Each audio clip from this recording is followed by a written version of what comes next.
It's her first ever interview, and she was like, I can't answer it. Snatched the phone off her, and I answered it.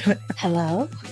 I had a good 10 minutes where I freaked myself out. I think it was gas. Oh my God, the notes in class. Yeah. And the teacher intercepts it, and you've been writing about how you got fingered night before. Hello, Claire Hamilton. Hello, Sarah Cox. Hello, lovely people. Welcome along to Teen Commandments, the show where we try to make sense of the often completely, totally bonkers brains of our teenagers.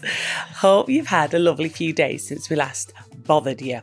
I do want to give everybody a little warning that Claire sounds, well, are we going for husky and sexy? Well, I was going to say a bit like a man. I like it. Do you? I thought you'd been out raving, but you've not, have you? Might keep it. No, this is what I think's happened. I've slept in that heat wave that we had with a fan on my face. And typically me, I've been very lazy. I pulled it out the garage and just plugged it in, and I think I've blasted a load of dust into my face. I did wake up open mouthed like, So you got it out the garage where it's just been collecting dust, grime, cobwebs. Yeah. Might be a couple of spiders down there. Probably. Yeah. And you're pretty sure you slept open-mouthed facing a fan. Yes, directly into my face. And I think I've damaged my vocal cords. Well, you were very nice when you messaged me. I was really like, are you ill? Have you got the lurgy? Because what day is it today? Monday. If you're listening to this podcast when it comes out on the Monday, today is the first day of my very first Sarah Cox breakfast show on Radio 2. And so I was thinking, I can't get ill. I love you. But if you bring germs down to me at this point. Well, I knew that. I knew it was really important that I cannot pass anything on. You even popped to a walk-in clinic, didn't you? I did. I was like, emergency, move all of these sick children out of the way. I have an emergency. I need you to tell me that I'm fine because I'm going down to London to do a podcast. What did you say to the doctor? My voice is my job. It's my career, darling. I was like, I know this doesn't seem very serious. I was like, I sat and waited for 2 hours as well. Bless you. Thank you. That is real best friend love, that is. Thanks. Well, yeah, because it was important. And he was just like, yeah, you're fine. You've just like, you've damaged something. And I said, well, I've done a cough. Look. And he said, that's the pressure of your vocal cords. Is that you're fine? Please leave. Yeah. There are actual ill people waiting to see me. Yeah. And so thank you very much. Not since the Children in Need Challenge. What? Yeah, 11.7 million was raised, final total. Shut up, guys, going on about it. Not since then have I been so paranoid about getting ill. Because remember, I went to your 50th. Yes. The week before. I sent that text out to all my friends, didn't I? Can nobody hug or touch Sarah, please? Especially if you've got the lurgy. In fact, all of you stay away, don't touch her. It was really good. I had like a coned off area where people couldn't come through, like, don't come and breathe on me. And then one woman just plonked herself right down next to me, and it was like being next to like the back end of a 747. It was just the heat from her breath was just in my face, and she'd had a couple of drinks. I thought, I can't get away. If she's ill, then I'm ill. But luckily, yes. Oh no, I did get a bit. I did have a cold for the first couple of days. Did you really? But it was the least of my worries. Right. Okay. I had a marathon to do each day, did I, babe? I was like, it's fine. So I hope you're not off now next week because everyone will know it'll be me. Especially if it's a throat thing. Can you? Yeah. Welcome. So it's the Sarah Cox Breakfast Show. Please go and listen to it. Please listen every day and all that, and it'll be dead good. It'll be brilliant. And I've only just got used to what it's called because when we've been practicing and stuff, I'm like, it's the Radio 2 Sarah show on the breakfast time. I can't get the name of it right. What is it? What's it called? It's the Sarah Cox Breakfast Show. Sarah Cox Breakfast Show. So lovely, lovely stuff. Exciting times, tiring times because it's busy, but really exciting. I can't wait to get going. It's so exciting. So hope you've all had a lovely few days and all is good with you. You know what I didn't tell you? Go on. I thought I were pregnant. What? I know. I mean. What are you on about? Oh my God, I freaked myself out. Did you really think you were pregnant? I had a good 10 minutes where I freaked myself out. This is brilliant. I think it was gas. And it was... I'd love it if you were pregnant. Oh my God, don't. I mean... You're really good at being pregnant. What do you mean? You were just always really good at being pregnant. That's what made me want to be pregnant. When I was 30, I was good at being pregnant, not at 51. I mean, it would be some sort of weird miracle. And I thought of you because didn't you say you had an Auntie Patricia who had a baby at 92 or something? No, it's really good. My middle name's Patricia. And my grandma, my other nana was called Patricia. My grandma had a baby at 48. Well, I thought of you. I tell you what it was. I think I had a belt on too tight and I'd eaten a big lunch and I think it must have been air bubbles. Right. But I was sitting there and I was what at do work we call it? And just very high up in my belly, it felt like a fucking baby kicking, right? I kid you not. Because I was like, that's a weird feeling. I think it must have been bubbles of air and maybe the belt was too tight. Did you pump it out? I don't know. No, I don't know. How do you do that? Actually, I saw something where I saw a documentary on fibre. I need to get out more. It's quite good. Where you lay on your left side, because the way the stomach is, if you lie on your left side, any air bubbles in there can then escape up through your windpipe. Oh. But anyway, I felt this little it must have been a bubbly feeling of gas. And my brain literally went, oh, I've not felt that feeling. And since I had a baby kicking, what? Because recently as well, I felt a bit bloated. I thought, I'm going to be one of those people who don't know they're pregnant and then they have a baby like they stood in like home base buying compost. Yes. And then suddenly that, I've got a bellyache and then like a baby falls out. Oh my God. But I don't think I am. I've got having it. To ring Ben. Oh my God. Imagine having a baby now. Oh wow. Imagine how exhausting it is because you see mums. Some do it, don't they? But you see mums with toddlers and stuff now and you just think, oh my God, I don't miss it. I see mums now and I because I always miss my kids being little and I know this is a thing that you. Well, because we've all got smartphones that just constantly ping you little videos. Where they're like, that's squeaky voice. So cute. And it's so cute. And they adore you when they're little, not so much as teenagers, as we all know. And then I see, especially coming into the salon, I see mums just not listening to the kids, they're like, mum. And they're a bit like, just give mum just 5 minutes, please, sit over there. You've got your colouring. I'm like, oh my God, I remember that feeling. Yeah. Wasn't some statistic where like the average 5-year-old asks 465 questions a day. Yeah, you forget all now of you that. Get one. Oh my God. Can I have something to eat? And then you see women with buggies and the buggies are so loaded up. Yes. With just what you're going to need for a day with that 8-month-old or and whatever. They're never happily skipping along, are they really? You can just see them just a bit. So anyway, you're not going to be an Auntie Clare again. Okay, fine. So I guess Nanahood is our next bit when I know. It's going to be so cute, isn't it, when they have babies? Yeah, it's going to be cute. I'm not ready for it though. No. I need at least a decade. Okay, make that known to your children. Okay, I will do. So this week we asked you a question. Normally we're like, oh, what's your unusual crush and stuff like that. But we thought we'd better talk about this. So there's been the ban on social media for under 16s. Yes. And there's now a ban on phones in secondary schools. It's across England. It was last week, wasn't it? The 28th, I think. 29th was it? Yeah. Across England and I think Scotland as well. It mentioned something. I saw an article in Edinburgh that it's happening. So about banning phones in secondary schools. I thought it had happened anyway. I mean... Yeah, it's not necessarily allowed, is it? Like in lesson time, but it must be across the board. But maybe if they do an actual law on it, just makes it a bit easier for schools to implement. So we asked you how your teens felt about it and how you feel about it. Julia says, so I totally support the phone ban in schools. It's a smart move, especially for younger kids. I'm also in agreement that the social media ban for under 16s is a great move. It's not going to go down well with my teen, though, who is one of the youngest in the year. Imagine being 15 and all your friends have already turned 16 and making plans on Snapchat, etc. That's got to be tough, missing out on all the social stuff right at the moment that they're leaving school. I do think it's great overall, though, but I'll definitely try to find a way around it for the sake of her for the last few months. So she's like, it's a great idea, but I'm going to cheat. Yes. Break the rules. I'd rather break the rules than have this teenager on my hands that's like being left out of it. I think that's kind of fine for the last couple of months of her before she's 16 anyway. I think it's super handy for sort of 11 and 12-year-olds. Definitely. It's quite good. Okay, Hazel said, I think our school was possibly the first to implement this. We're in Pembrokeshire. Oh, there we go then. Yeah, I didn't know how it was in Wales.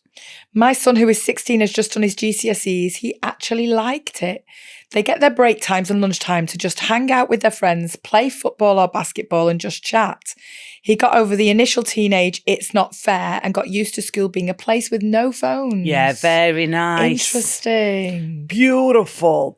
And we should talk about phones in school and them being banned. Yes. In general. Yeah. Well, I guess it takes us back to how things used to be in our day. Yeah, because obviously we didn't have phones. No. If you wanted to get hold of anyone at home, you'd have to go to the school office. Yes. And try and convince the school secretary or the nurse or whoever to ring home. You'd put on that big fake illness, wouldn't you? Like, oh, I feel really ill. Ring my mum at work. Tell her it's an emergency. And then you'd have to sit there for 2 hours doing this. Oh, until your mate come in. Went, what you doing? You'd get the giggles. And lying down on the nurse's couch and stuff. And your mum would come in dead flustered with and my mum would come in, she was an estate agent. She's like, what's going on? And what was really wrong that you had... Go home and watch Neighbours. Yeah, you had double maths or something. You just cannot be arsed. Yeah. I mean, there was no way of ever contacting our parents. I mean, No. if you're on your way home and you miss the bus, sorry. You walk. If you're going to a netball match after school or whatever. And you forgot to tell your mum. Remember that? Your mum, yeah. I mean, I think parents back then would just, what would it be, sort of 1988-ish when I was 14, they would have just very much, the attitude was, they'll turn up at some point. They'll turn up. Yeah, they should be home. No panic. Yeah, it's fine. They'll be back at some point. Yeah. And so different. I remember my daughter being in high school towards the end of it.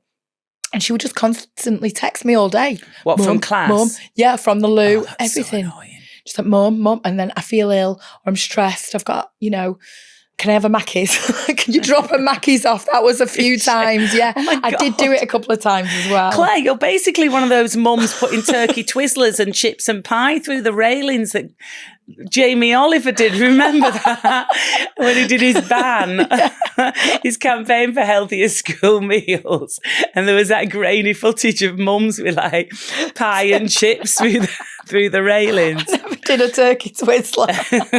I did do a Mackey's though. Did you? Yeah. A couple of times. They weren't allowed. What, did you just meet her near school? Like you hand over a PE kit or a forgotten PE kit and stuff and she'd put it in a blazer. Oh my God, you're such a nice mum. I would not have ever did done do it that. all the time, but you do it once and they don't stop asking. But it's things like that they won't be able to do. So the phone ban is good. Yes. Obviously it's good for kids, but it's good for parents because then they just can't be mithered. They won't be mithered. Because my youngest daughter, when she was at school, I can say it now because she's left me, it's not that bad, but they took all their phones off them anyway, or they had to put them, I can't remember the name, it's some pouch. I can never remember the official name of it, but it meant it disabled the phone basically. Wow, they put them in okay. these pouches and they just had to stay in there. It's a non-negotiable. But they use laptops in class. So she would email if she wasn't feeling well or wanted to come home, whatever. And she would email Ben, not me. See, because she knows where she'll get the answer yeah, from. Absolutely. Yeah. And then he'd like furtively reply or he'd forward it on to me. And then, but it always felt really naughty replying, like, you were also like breaking the law. You're encouraging it. I mean, there's ways around it. They'll always find ways around it. What about the kids that, when they got their phone confiscated and they hand in an old phone and they keep their phone. When you say, what about the kids, do you mean your daughter? My daughter, I don't think my daughter actually did. Did she have a burner phone? No, a friend did. A friend had a burner phone. Which was just essentially the hand-in phone. The hand-in phone, yeah. And one of my friend's daughters does this as well. She does it now. She has an old phone in the bottom of her bag. Like, give me a phone. She's like, there you go. Yeah, and 2000, I would have done. A 2003 Nokia or whatever. Like, there you go. They're like, really? Check your kids' bags for burner phones and stuff. So Definitely. that's brilliant. They've just got off the phone just to hand in. Yeah. Maybe they're going to have to resort to like, do you remember how we used to pass notes around classes and stuff? Well, they're going to have to use calculators to have fun now. My God. They're going to have to write boobless, you know, when you turn it upside down. Also, shell oil. Shell oil. Yeah. What the hell? Why was hello. that? Like that boarding class, you do hello to your mate. Hello, boobs, hello, boobless. Boobs. Shell oil. What else was it? I mean, God, talk about simpler days. Oh, you'd pass a note round and then over there, pass it to them over there, and it go all the way. No, them. And they get the open it like you're a twat. Oh my God, the notes in class, and how much you'd crap yourself. Or with your friend, or you'd be discussing something really in depth. Oh no, the teacher just starts and strolling the teacher past. Intercepts it and just gets it, and you've been writing about how you got fingered night before.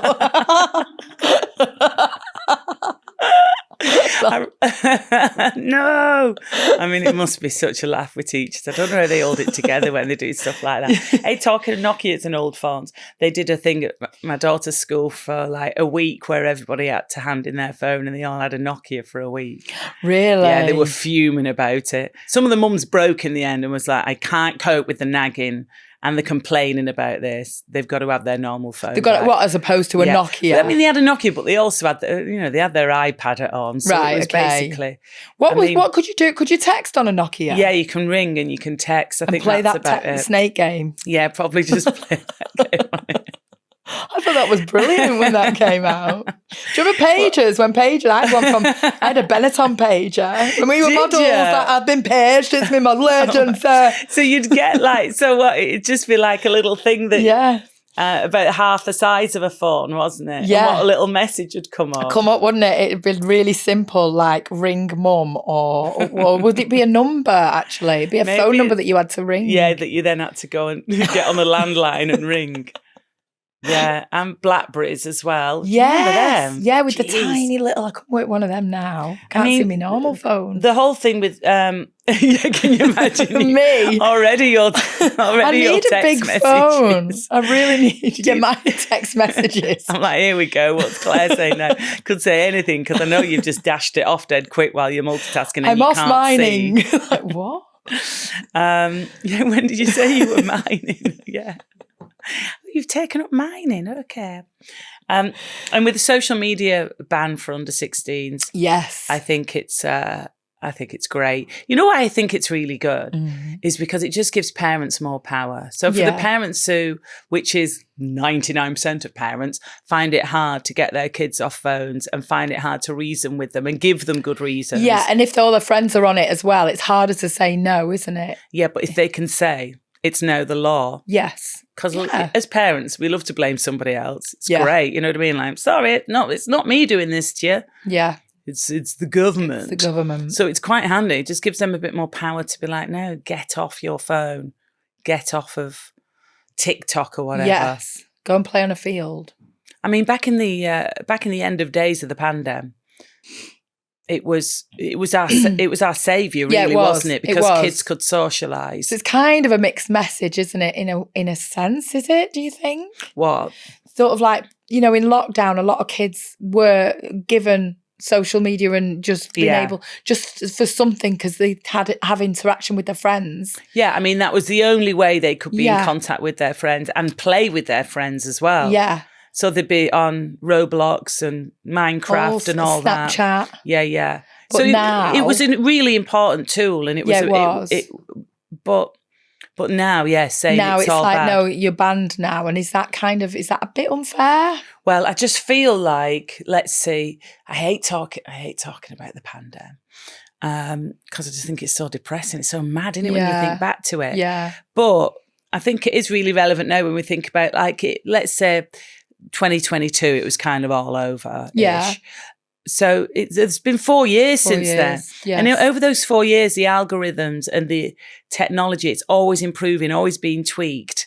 And so they're just so addictive, our phones now. And everything that they, it's all just, they're so targeted to get completely addicted to all of these apps that actually I think it's quite good that the government's stepping in a little bit and being like, no. It's a bit of tough love, isn't it? Bit of tough love. It's hard though, isn't it? I mean, my youngest is 16 and if she's just on her phone in her room, I find it really hard because I just feel really judgy when I say it to her. Yes. Because you're also on your phone doing your things, aren't you? I know. And when they come into my room, I always drop my phone, especially late at night if I'm just doing a couple of bits, or I'll say something like, I'm just doing a couple of emails for work. It's important work. Yeah. Like, I'm not scrolling and try and like give them, or I just drop it quick because I'm often reading. In the morning, I'm trying to read my Kindle rather than look at my phone. Yes. So I will often, if I've just glanced at my phone, just drop it quick and pick up my Kindle. I guess it's going to be really hard for a parent who's got maybe a 13, 14-year-old with like an Instagram account that's doing quite well. Yeah, they're making money off their kids. They're making money. But then parents also got an Instagram account and they're saying, no, you're now banned. You've got to shut yours down, but I'm still working on mine. Yeah. That's going to be a bit like, well, how come this is, this, I'd have had a nightmare if that had been the case. I mean, if like, look, I guess the good thing about a ban on social media is that it's not going to work 100% across the board. Yeah. And loads of kids are going to get around all the rules. Oh, yeah, and the VPNs. They were doing that on VPNs. Yeah, they were doing that in Australia and stuff when they banned it in Australia. But if it stops a few kids and it helps a few kids, then it's probably quite good. I guess kids coming into the teenage years aren't going to be pressured enough. Yeah, exactly. I think like your 10s and 11-year-olds. Oh, by the way, just quickly as well on the phones thing, is that when I went filming for Children in Need, we did all this bit of stuff. We did it in a youth club. Oh. And I know a lot of people are saying if you're going to take away social media, you've got to replace it with something. Oh my God, to go into a youth club. I mean, there used to be loads of youth clubs when we were teenagers. And it was amazing. Like nothing, there was like a pool table, like that sort of air hockey thing where you slide the what's about. Yeah. Loads of like comfy areas to sit. They had a bearded dragon in a tank. I can't remember that from back in the day. And upstairs they had like a sort of gym bit that had like a basketball court. Like it was really, really cool. And I was like, God, youth clubs, if there's get some money poured into sort of stuff for teenagers to do. Because if we want them to get off their bloody phones, they're going to have to replace it with something. Yes.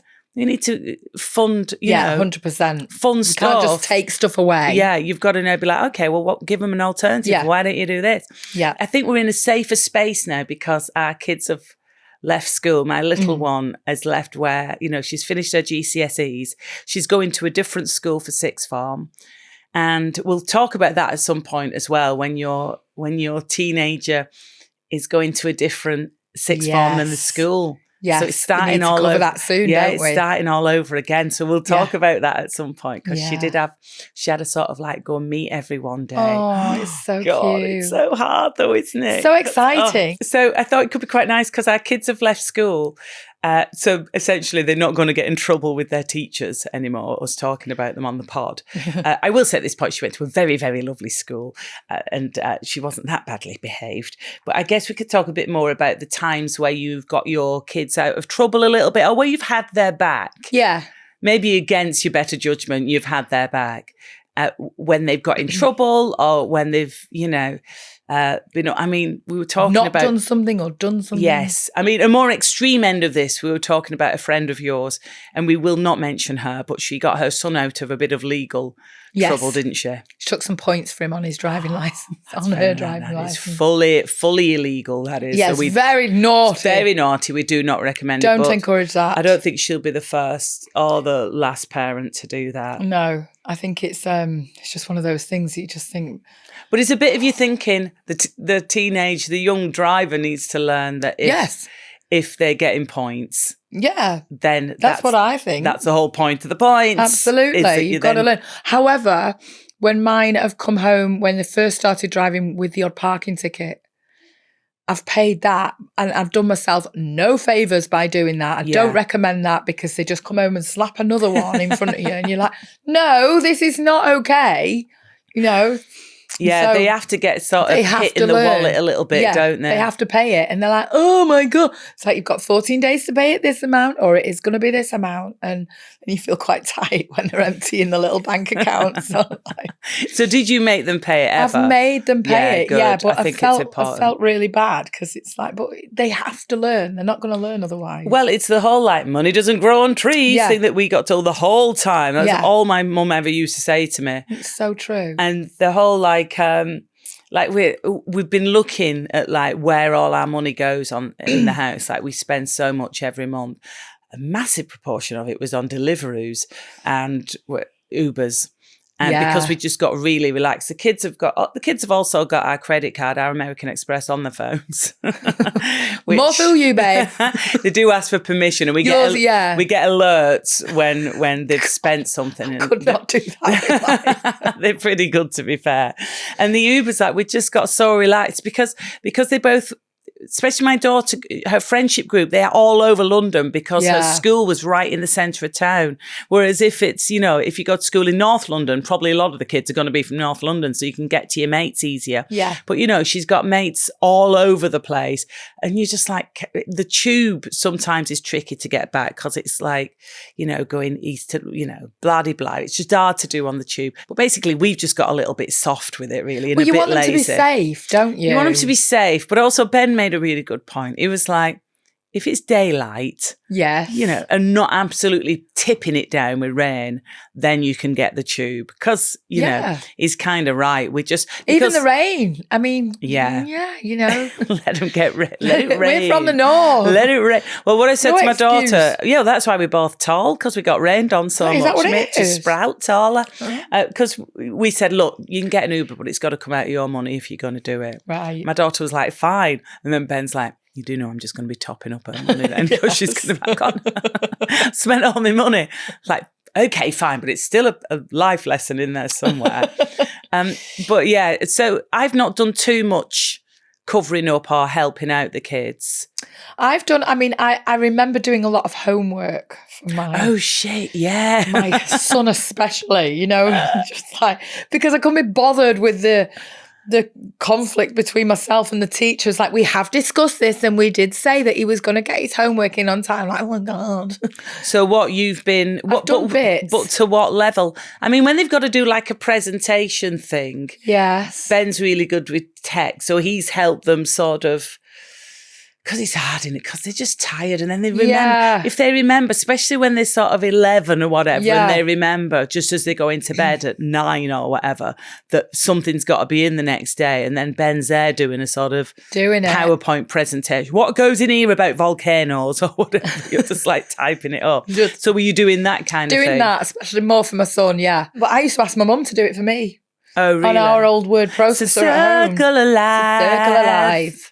I'd go to bed and she'd be up doing essays scribbled out. Full day at work. She's there just typing out your essays. I definitely did it when they were younger, where, you'd have, I remember one where, this was when they were at primary school, where they had to build sort of a riverbed and show sort of where it started, all the little streams that then go into the big river and then down to the sea or whatever. Yeah. And you had to kind of build it. And you'd always try, she did it, but I was kind of helping. I was always trying to be like, I'm not just, because I really loved art at school. So I'd have to stop myself getting too involved. I'd be like, are you going to put that boulder there? I think okay, fine. You've kind of got to let them do it a bit. And then you'd get in, and I remember they were all out on display, all the kids, different riverbeds, and I was thinking, there's no way a kid has done that one. You tell some of the parents and fully, it was basically a competition amongst the parents who's done that? Who could do the best riverbed. That's brilliant. I remember those booklets that you used to get. Do you remember it was an English and maths one, and they used to answer the questions in the box when they were little? Oh yeah. And my son had just like, he'd literally, Mom, I don't want to do it and stuff. You just have to do it all. Just in the end, just like, right, I'll just fill in these last 10 questions. I mean, it's a hard balance, isn't it, when they're teenagers, like letting them learn life lessons, and also just thinking, sometimes you've just got to have their back, and you've just got to. There's definitely been times, not often, because they actually didn't miss a lot of school, but there's definitely been times on occasion where, like, my daughter, she wasn't necessarily at death's door and she wanted the day off, and I know that she was putting it on a little bit, or just was tired, and I just thought, it's not going to affect her future career, this one little day off. Yeah. And so, and also it'd be quite cute, because then you'd get some mum points, and then you'd be like, if you weren't working that day, you could kind of cuddle up, watch a little movie, have a bit of a duvet day together. And then actually when she was back the next day, she was a better pupil anyway. She just needed like that one little day off. So definitely. Didn't happen often though. But it's a fine line, isn't it? Because I think sometimes, like, do you remember the job interview that I did for my daughter. Yeah, it was my favourite. That's one of your top 5, I think. That was amazing. Just where she was just freaked out so much because they were ringing her. It was a phone interview. And she rang me up at work and I had that time to race home and I thought I'll sit with her. It's her first ever interview. And she was like, I can't answer it. Snatched the phone off her. And I answered it. Hello? And she's looking at me and they're like, is that? And said her name. And I was like, yes. And then we went through the whole interview. I think I work well in a group or on my own. All that shit. I was answering it. And I kept saying, all the time on purpose. And how old were you trying to sound? Like 16? Sounded like Orville. I was trying to sound 16. She was in the back going, I don't sound like that. And then when you got off, she was like, what you do? Why did you do my voice so high? She did. When she went in to see them, we were worried, weren't we, that she was going to have to put that voice on. I said to the woman, how long is it before I find out if I've got this job? I thought, if I've not got this job in a cafe, I'm good for nothing if I can't get this. She's like, I've been very impressed with your answers today, so we're going to ask you to come in for a trial day. I was like, thank you.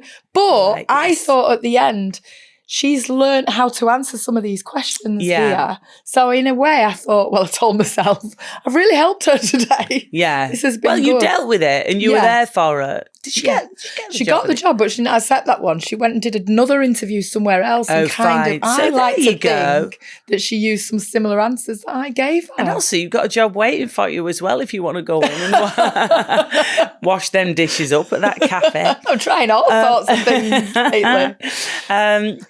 So just trying to, I guess all parents have, if you've got stories about it where you've got your child out of trouble, we would love to know, please. hello@teencommandments.co.uk. All your stories we'd love. Of course, if you want to share anything about the phone ban or memories of your own teenage years where you're at school and you basically go AWOL and your parents just didn't have a Scooby-Doo and they were fine with it. Or maybe the police were called, you were late back, dramas like that. We'd love any stories of your own teenage years and how your kids are coping with the social media ban. Maybe they've taken up basket weaving or they've learnt a language. Could be a thing. I very much doubt it. Very much doubt it. I'm sure there's been quite a few tantrums. hello@teencommandments.co.uk, please. Any stories. And of course, you can always be anonymous, especially if you're talking about getting your kids out of trouble for something. Please let us know all your stories for our Your Turn episode. That's when we'll be back on Wednesday with all your excellent stories. And as ever, please share these episodes. Please find us on Instagram, on TikTok, on Facebook. We are there. And we're on YouTube as well, if you want to go and see Claire in her lovely trousers from Sara. In the sale. How much? £4. And they're gorgeous. You look great. So you can go and watch us there. And in the meantime, have a lovely couple of days. Please listen to the Sarah Cox Breakfast Show on radio too, if you get a chance. It was funny, I was in the Radio Times and I say some things to a journalist and it sounds quite funny in the moment and it makes sense. And it was the main quote they used on one of the photographs because I was trying to say, if you're talking to Hollywood people, you also want to find out if they're real and what they're into. So it said, I'm going to ask Hollywood stars about dogs, gardening, motorhomes and potatoes. I just sound like I'm having an actual breakdown. I'm like, why'd they use that quote? It doesn't make sense on its own. So we'll see you. Anyway, we'll see you Wednesday for Your Turn. All your brilliant stories. Claire, love you. Love you. Love you people. Bye. Bye. You people. Love you people. Bye.